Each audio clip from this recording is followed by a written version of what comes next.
आज मैं श्रीमद् भागवत पुराण के 19वां अध्याय परीक्षित का अनशन व्रत और सुखदेव जी का आगमन पढ़ने जा रही हूँ। कृपया आप लोगों को अच्छा लगे तो आप लाइक ज़रूर करिएगा, श्रवण जरूर करिएगा, क्योंकि इसके श्रवण से बहुत ही लाभ होता है, मन को शांति मिलती है।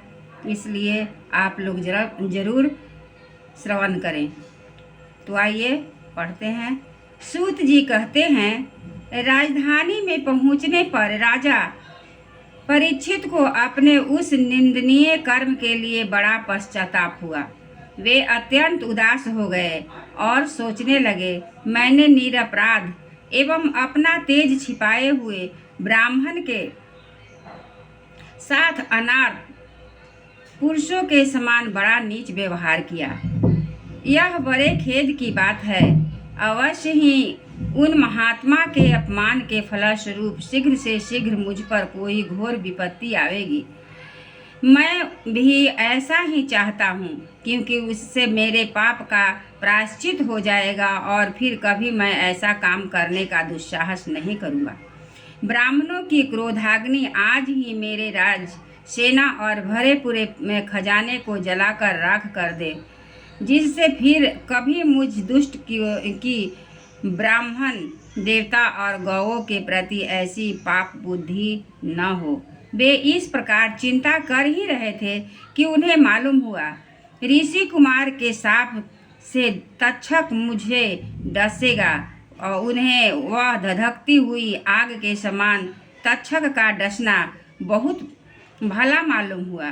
उन्होंने सोचा कि बहुत दिनों से मैं संसार में आसक्त हो रहा था, अब मुझे शीघ्र वैराग होने का कारण प्राप्त हो गया। वे इस लोक और परलोक के भोगों को तो पहले से ही तुच्छ और त्याज्य समझते थे, अब उनका स्वरूपतः त्याग करके भगवान श्री कृष्ण के चरण कमलों की सेवा को ही सर्वोपरि मानकर आमरण अनशन व्रत करने गंगा तट पर बैठ गए।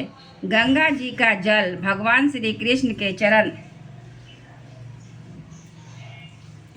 कमलों का वह पराग लेकर प्रभावित होता है जो श्रीमती तुलसी की गंध से मिश्रित है। यही कारण है कि वे लोकपालों के सहित ऊपर नीचे समस्त लोकों को पवित्र करती है। कौन ऐसा मरणासन पुरुष होगा जो उनका सेवन न करेगा। इस प्रकार गंगा जी के तट पर आमरण अनशन का निश्चय करके उन्होंने समस्त आसक्तियों का परित्याग कर दिया और वे मुनियों का व्रत स्वीकार करके अनन्य भाव से श्री कृष्ण के चरण कमलों का ध्यान करने लगे। उस समय त्रिलोकी को पवित्र करने वाले बड़े बड़े महानुभाव ऋषि मुनि अपने शिष्यों के साथ वहां पधारे। संत जन प्रायः तीर्थ यात्रा के बहाने स्वयं उन तीर्थ स्थानों को ही पवित्र करते हैं। उस समय वहां पर अग्नि, अत्रि, वशिष्ठ, च्यवन, सरद्वाह, अरिष्टनेमि, भृगु, अंगिरा, पराशर, विश्वामित्र, परशुराम, उतत्थ, इंद्रप्रमद, इद्म, वाह, मेघादितिथि, देवल, अष्टिसेन, भारद्वाज, गौतम, पिप्लाद, मैत्रेय, आर्व, कवश, अगस्त, भगवान व्यास, नारद और उनके अतिरिक्त और भी कई श्रेष्ठ देवर्षि, ब्रह्मर्षि तथा अरुणादि राजर्षियों वर्णियों का शुभागमन हुआ। इस प्रकार विभिन्न गोत्रों के मुख्य ऋषियों को एकत्र देखकर राजा ने सबका यथायोग्य सत्कार किया और उनके चरणों में सिर रखकर वंदना की। जब सब लोग आराम से अपने अपने आसन पर बैठ गए, तब महाराज परीक्षित ने उन्हें फिर से प्रणाम किया और उनके सामने खड़े होकर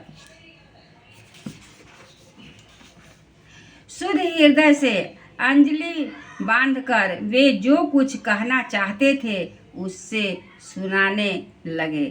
राजा परीक्षित ने कहा, अहो समस्त राजाओं में हम धन्य हैं, धन्यतम हैं, क्योंकि अपने शील स्वभाव के कारण हम आप महापुरुषों के कृपा पात्र बन गए हैं। राजवंश के लोग प्रायः निंदित कर्म करने के कारण ब्राह्मणों के चरण धोवन से दूर पड़ जाते हैं। यह कितने खेद की बात है। मैं भी राजा ही हूँ। निरंतर देह गेह में आसक्त रहने के कारण मैं भी पाप रूप ही हो गया हूँ। इसी से स्वयं भगवान की ही ब्राह्मण के शाप के रूप में मुझ पर कृपा करने के लिए पधारे हैं।